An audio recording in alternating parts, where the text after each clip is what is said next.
Primordial Radio. Thoughts on Caesar then? Brilliant general or brutal dictator? The political part when he decides that what is best for the country is me ruling everything. I find that scary.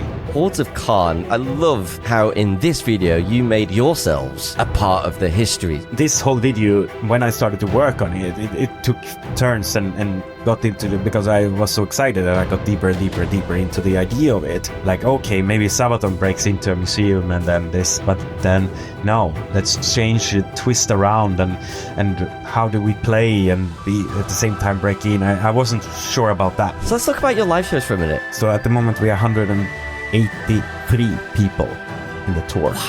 Traveling with a total of 11 trucks. And oh my 8 God. tour buses and some more stuff involved, yeah. Is it a myth that there's no money in the music industry today? Primordial Radio, delighted today to be joined by Pär from Sabaton. Dude, how you doing? Hi, I'm great. Happy to be here.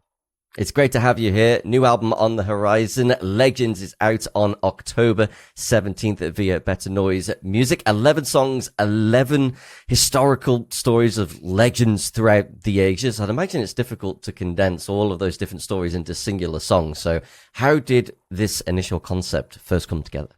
I think it's easier than that. I think it's easier than what we did in the past albums with the War to End All Wars and the Great War, even though there's a lot of material about the First World War. It was tough in the end because sort of in one universe we had four years of time and mostly the European scene to work with.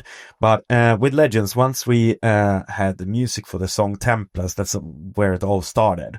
And we felt that this is definitely not World War One anymore. It sounds like something more epic, something different. And then it's like, maybe this is the Templar song we've been searching for a very long time. We decided upon that. Then it's like, okay, then we are definitely not doing First World War. So something new. And what do we call it? We had this idea about doing Legends a little bit earlier, and we have been thinking about it. It's a nice title. It does ring very well. It sounds good. It's easy to work with, and it doesn't bind us in a specific place and time in history, but allows us to actually go back very far and all over the world. And that's what we did. So I think after we decided upon Legends, everything became a little bit more easier because we were unbound and we could do whatever music that came to our mind and whatever, and find a legend for it at the end. Was it nice to be doing lots of different historical figures as opposed to just having one central theme for an album? Yep, definitely. It was much more exciting in a lot of sense. I mean, First World War, as exciting and interesting as it is, it's very much more of the same stuff. And most of the battles looked similar. But here it's totally unique. Everything. Yeah, that's why we can also make the sounds and the music unique. So I'm a massive fan of history, and it's very cool to see you go back further in time. So let's talk about the songs, and let's talk about Templars. Now, there's about 200, maybe 300 years of history there alone. Is it difficult to cover that time span of history in a singular song? No, not at all. I mean, you have to see the song, hear the music, and see what part of history does this make. And so the song had a very big and epic sound, so it doesn't zoom in and focus on a little detail or anything like that. It's a more generic overviewing, powerful part of it. That's what we felt when we were, because it's always the music that has to lead us to where we actually gonna go. And because you have like, what do you do with for example the song Crossing the Rubicon? What do you do with a song about Julius Caesar? Do you capture him as the eternal dictator taking his place on the seat of power in Rome? Do you picture him to be on the battlefield? Or where in history do you place him? Because or the ideas of March when he is assassinated. So there are the different things, and I think depending on what song you have, you can find stories, because the life is relatively well documented, even though it's happened a long time ago. You mentioned with Templars just earlier at the start of our chat that it was sort of the song the Templar song you were searching for, I think is what you said. So was the Templars something that you as a band had always been trying to grasp, but was always a little bit out of reach for some reason, just didn't quite click? Correct. I mean, obviously doing 2 albums about the First World War, it's difficult to get the Templars in there. But no, yeah. And we know a lot of fans wanted a song about it, and we find the story very interesting as well. Yeah, it is. I think the Templars, when you look at the whole story, you know, that big span of 200 to 300 years, it's such a classic rise and fall where they have a mission. For them, it's a religious mission, and for them, it's one that they truly believe in. But then they get money and power and wealth. They even have some of the early beginnings of the banking system, and then they get too powerful and they're put down, essentially. So it's a classic story in that sense. Yeah, absolutely. And I mean, they were not all good, and it's easy to think that, you know, Sabaton makes a story about these good legends and the stories about them, but it's this album is the same like our previous albums as well. I mean, we are not really necessarily singing about something because we liked it, you know. We can like the story, but the actions of it, and most of the ones that we are singing on this album, they were not really, can't be seen as good people for a lot of other people. So I think that if you were, well, actually, Julius Caesar had also enemies at home, obviously. But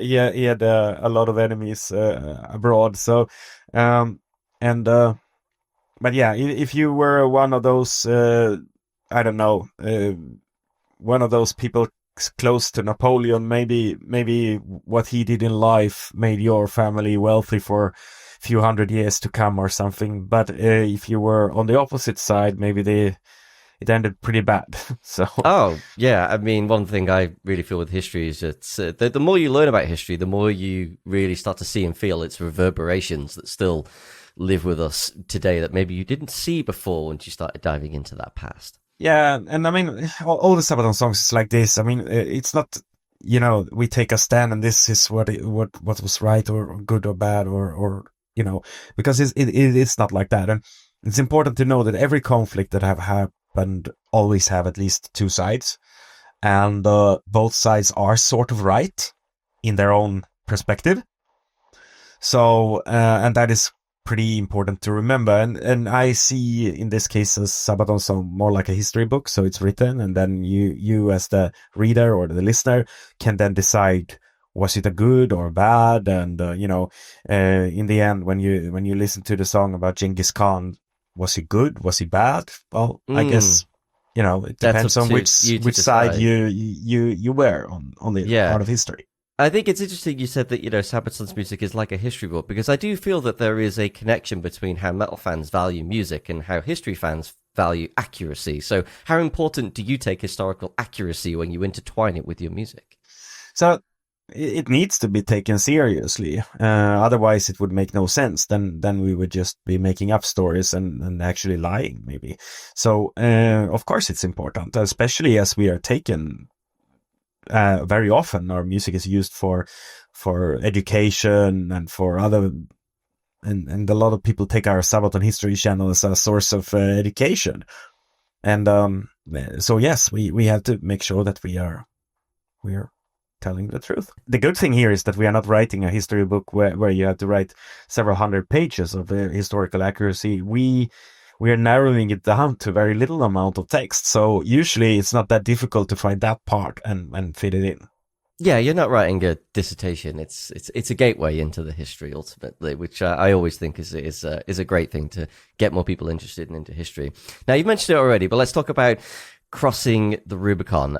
So my cat's name is Caesar, by the way. This moment in history was very much a flashpoint, after which, of course, no point of no return. Thoughts on Caesar then? Yeah, we're talking about how we interpret and view history. Brilliant general or brutal dictator? I find that the part that when the political part when he simply decides that what is best for the country is me ruling everything.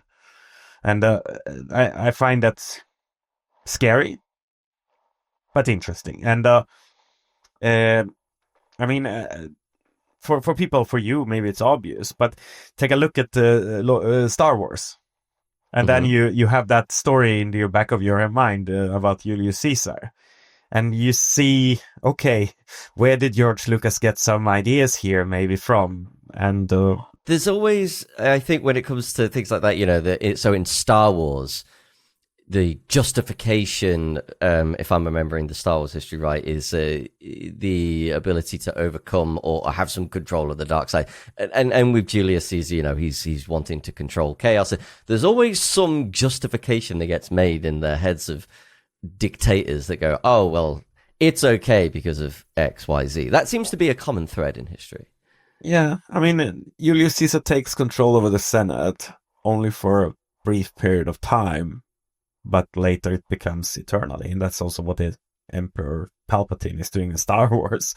So it's but if we're gonna do the history correct, Star Wars was a long time ago. So it was. So maybe Julius Caesar took the inspiration from Star Wars. Maybe yes, I see what you mean. Yes, a galaxy a long time ago. Yeah, of course. Maybe he knew something we have no clue about. Yeah.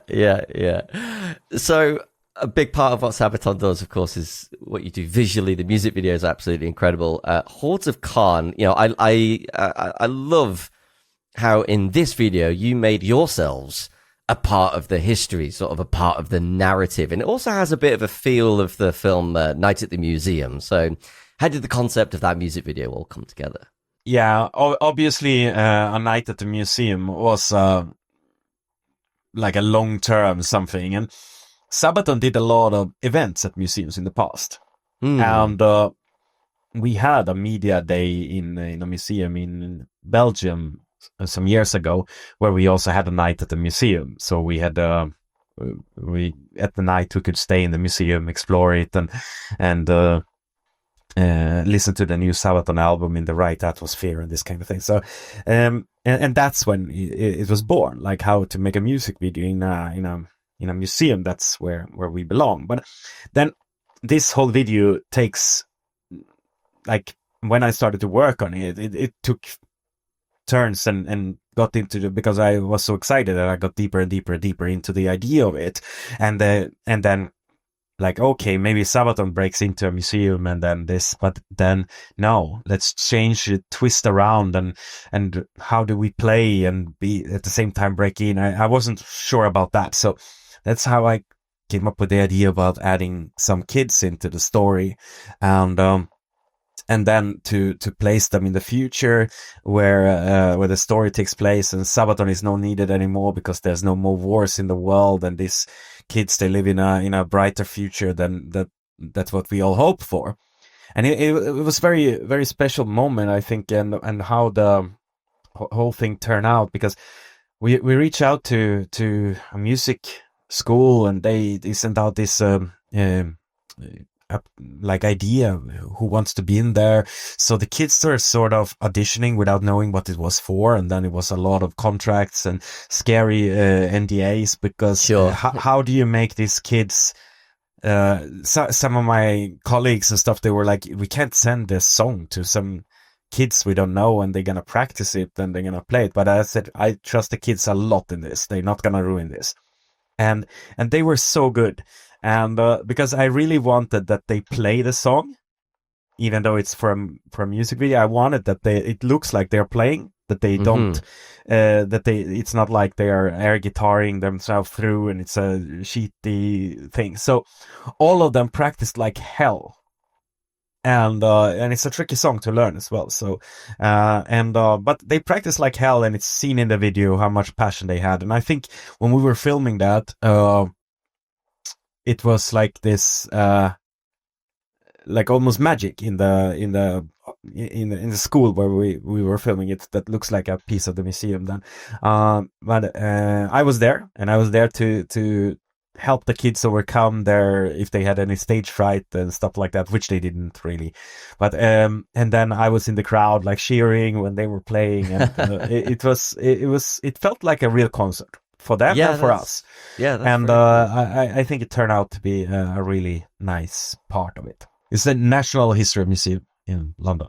In London, oh, fantastic! Yeah, I used to live in London, so yeah, it's one of the highlights of London. Obviously, it's a free museum, and the thing about the Natural History Museum is that you can just walk past some of the most important things that you may not even know. I think it was in the Natural History Museum where I just walked past and there was this tiny little rock. I was like, "What's that?" Oh, it's a piece of the moon that Richard Nixon gave as a gift to the UK. And I'm like, and you could blink and you miss it. Yeah, there's so much to discover in that museum. It's truly wonderful. It is, and it also looks very iconic, and we obviously replicated a little scene in the music video, which is in Paddington. So we replicated this little scene when going into the Great Hall. Yeah, amazing. I love the fact that a little while back you started your own history channel on YouTube. So it's Sabaton History. I was just wondering, are you still planning to do more content on that? Are you going to be releasing more content on the channel? Because it was everything that you put together so far. It looked amazing. Yeah, we haven't done any episodes on the new album yet. So it's what can I say? I mean, we have been so damn busy that we haven't had any time to work on that at the moment. So that's why there is no new content on it. But we are planning to do more on the new one. We have so many ideas as well. Also, it's a little bit different with this because we don't have any archive footage to show for this. So we don't know really how to present the songs. So maybe we have to shoot them in a museum or something like that. But yeah, we haven't started to film them yet. But we have all these ideas. That's cool. That's cool. Just need to come together at some point. Yeah. I look forward to when the new episodes start dropping. So we've got to talk about the song Impaler, of course, Vlad the Impaler. And what I find striking about Vlad the Impaler. So I've been to the castle in Transylvania, and it's a fantastic place to go and visit. But what I find incredible is that he was viewed as unbelievably brutal, not just by our standards, but by the standards of people in his time. That is a historical figure who, I guess, really did kind of send reverberations through history through sheer brutality. Yeah, and I mean, you see, taking all of them and taking into this, like what makes a legend, like how their deeds in life transcends history and actually becomes valid a long time after their deaths, which was sort of the requirements for us to see it as a legend. And I mean, when it comes to him, maybe it is one of those who created the most in popular culture, because I mean, we wouldn't have vampires if it wasn't for him. Not that he was a vampire, but it's sort of inspired to the whole like Dracula and this kind of thing. And without that, popular culture will be a little bit less rich, I think. So he definitely created a legacy that he was not aware of, not planned to.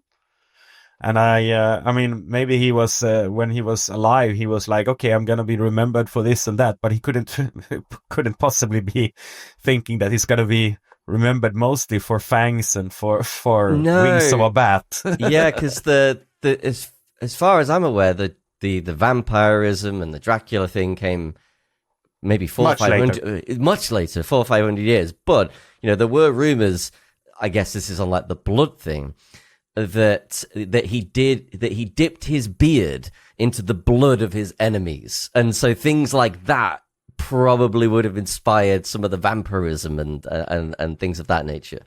Very interesting story though, and even though we cut away the vampire part of it and the blood drinking and the baths and the immortality and these kind of things, even if we cut that away, the story of Vlad is very important, very interesting and very rich, and it doesn't need any spice up to really. No, if anything, you probably have to tone it down to make it eligible for YouTube. yeah. It's super brutal, but so were the times. You know, it was a very, very violent time. Not at that time you had to be brutal. Otherwise you couldn't. You were forced to not only scare your enemies, but also scare your allies to not go against you and to stay loyal. So there was a time that needed this. Yeah, and it's interesting when you think about that, because I was talking to my partner about this. You know, sometimes you look at the world today and, there's so many things wrong with the world. But then I said to my partner, well, yes, there's this and that, but actually, bizarrely, we actually live in the most peaceful time in history. So things like Vlad the Impaler in those brutal times can kind of be a bit of a reminder that, okay, we're not perfect today, but we have made progress. Yeah, we made a lot of progress, and yes, it is true. During those times, you think about the big wars, but outside of the big wars, there were a lot of smaller conflicts going on as well, and the ones that you are often reading about involved big armies and big battles and years and years and years of warfare. But and it's very often overseen that even though a country's army was on the march somewhere else, within the country was probably going on loads of internal civil wars and exterminations of peoples, villages, small towns, all kind of stuff. So there wasn't really many places that were spared during these times. Yeah, which is very different for how we are today. Not everywhere in the world, of course, but in many places, good progress has been made.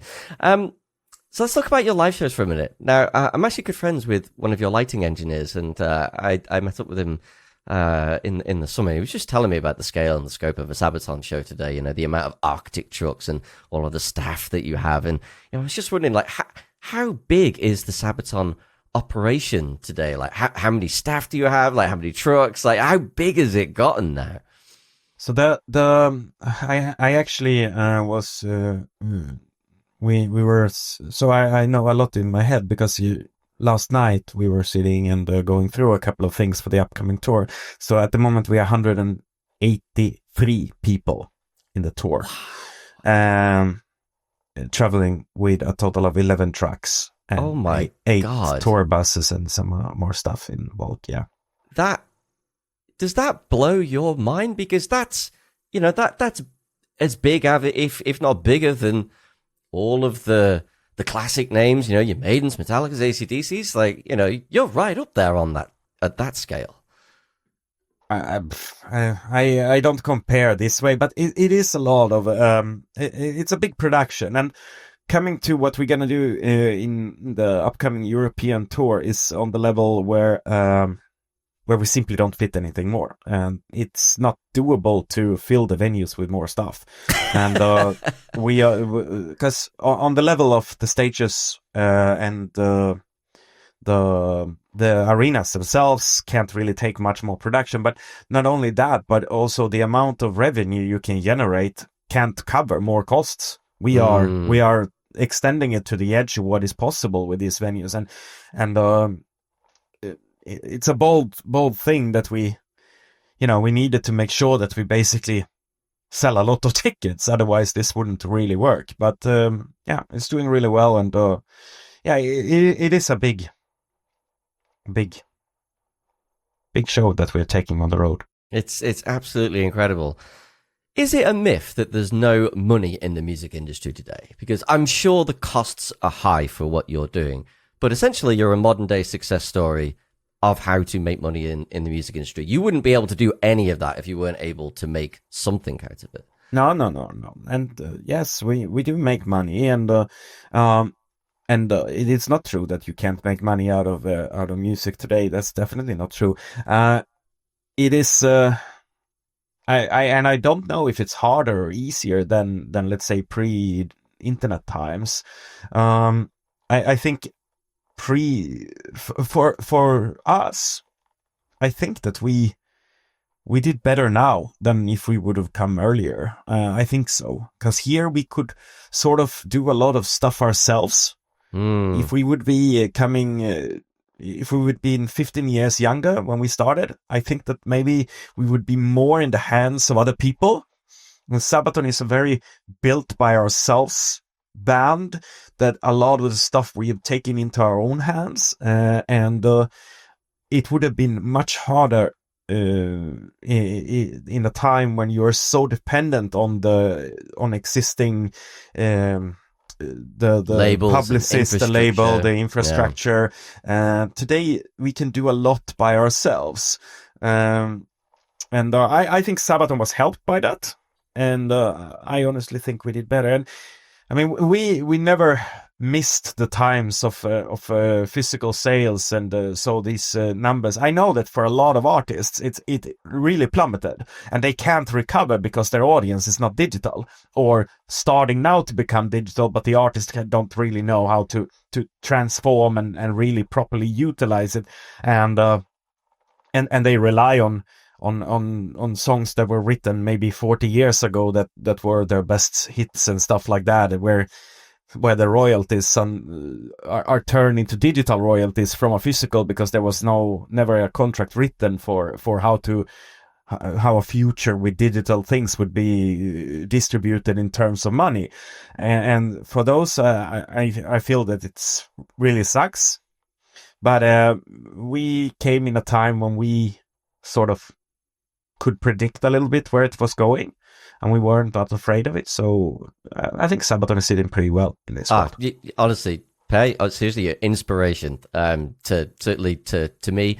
You know, just as just as like a broader success story, not necessarily even like music, but just like, yep, got an idea, want to do this, going to take those risks that the labels definitely wouldn't have done back in the day, and you made it work. So absolutely, hats off to you, man. I think you're a great modern, as I said, you're a great modern day success story for the modern era of metal, I think. We haven't got much time left, so I wanted to ask this question. It's a bit of a maybe almost like a personal request.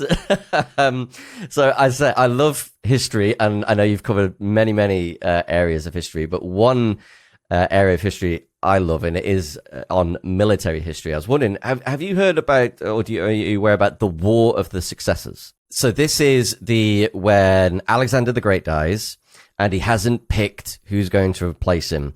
And then all of his successors, Ptolemy and the other generals, they then go into this vicious war over who's going to rule his empire. And the story, the War of the Successors, in some ways is actually almost more gripping than Alexander himself at some parts. It's so good. I was wondering if you would ever look at that I as haven't a story. digged into it. I mean, obviously... I don't know that much, but this would be at the time of Ptolemy. Yes, Cleopatra, and this would be in there, right? Cleopatra was later, because that would have been later. Because she was a descendant of the Ptolemies, so she would have been about 300 years later. So this is Ptolemy won. So effectively, the War of the Successors really kickstarts the Ptolemy dynasty in Egypt, and there's a great story about how Alexander's body is stolen in Syria and then fought over in Egypt, and Ptolemy does this great trick to get the body back, and then he managed to trick one of the other generals to going into the Nile, and they kind of get eaten by the alligators. I don't want to give too much away, it's for you to discover, but it's, if you ever get a chance, I would highly recommend the War of the Successors. It's a great untold piece of military history. Cool. I feel very interesting. Pär, this has been absolutely wonderful to catch up. We talked about the live shows just very quickly. When and where are the dates going to be of the upcoming shows and tours that you're going to be doing? So they are happening in, we're gonna be in London on the 4th of December, and Manchester on the 5th, and 6th of December we're going to be in Nottingham. Amazing. And the album is going to be out, if memory serves me right, it's going to be out on the 17th of October. So that is Legends, out via Better Noise Music. Pär, thank you so much for your time today, and good luck with the tour and the album release. Thank you so much. Thank you. Primordial Radio.